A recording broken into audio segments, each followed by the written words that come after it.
To get back into macOS, you can use the Boot Camp app. Unfortunately, if you're using a non-Mac compatible graphics card, as the boot manager isn't loaded, it will just reboot back into Windows. Yeah, that's my sound effect. So to get around this, you can either have both your Mac compatible graphics card and your non-Mac compatible graphics card plugged in at the same time, or you can reset the PRAM every time you want to reboot back into macOS, which unfortunately is very, very, very tedious. You start the Mac or restart it, hold down Command Alt P and R.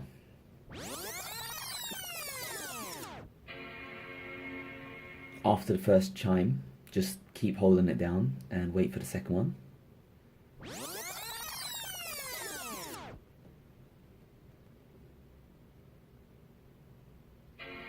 After the second one, you can let go of the keys, and then it should boot into Mac.